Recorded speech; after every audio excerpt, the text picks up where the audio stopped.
The confrontation of Palpatine by Mace and the other Jedi Masters within the Order served as the perfect setup for the Sith Lord's rise to Emperor and the establishment of the Empire.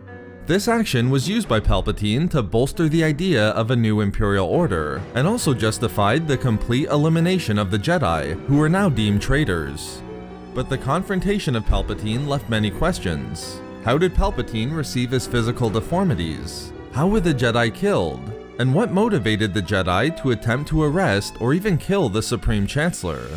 These questions were most likely considered by many across the galaxy. But there was one individual who might have come closer than anyone in determining the true events that occurred that day. That would be Tarkin. In this video expose, we'll look at what Tarkin thought really happened when the Jedi confronted Palpatine at the end of the Clone War. 5 years into the Empire, a conversation between Tarkin and Emperor Palpatine caused the future Grand Moff to again consider the events that occurred at the end of the war. As the light revealed Palpatine's face, Tarkin saw the Emperor's molten, bulging skin and almost glowing eyes, features he still had yet to get accustomed to, and Tarkin again thought about how these injuries may have occurred. Thinking to himself, Tarkin understood that there were many stories about what really occurred in the Chancellor's office when Palpatine was confronted by the Jedi.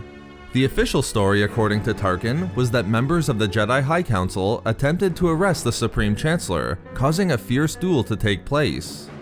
But even the official story never adequately explained how Mace and the other Jedi were killed, or what the truth was behind the deformities suffered by Palpatine. This lack of information caused Tarkin to have his own private thoughts on the matter, and speculate as to why the confrontation occurred in the first place. Tarkin began with the recognition that Palpatine and Vader were kindred spirits of a sort. Quite amazingly, because Tarkin had his own thoughts that Vader was a Sith, Tarkin deduced that Palpatine was also a Sith Lord. With this understanding, Tarkin concluded that the Jedi must have targeted Palpatine for this reason. But Palpatine being a Sith didn't gain the Jedi any moral authority or justification in attempting to arrest or kill the Chancellor. Tarkin didn't mind Palpatine was a Sith. While recognizing the Jedi probably didn't wish to actually take control of the Republic, he still saw that the Jedi were motivated by their own hubris and self-interest. For Tarkin, the confrontation was simply the Jedi being unable to accept the idea that a member of the Ancient Order who had been their enemy, and who they despised, would emerge as the hero of the Clone War and rise to become Emperor of the Galaxy. The Jedi merely attempted to ensure that a Sith didn't become the galaxy's most powerful person.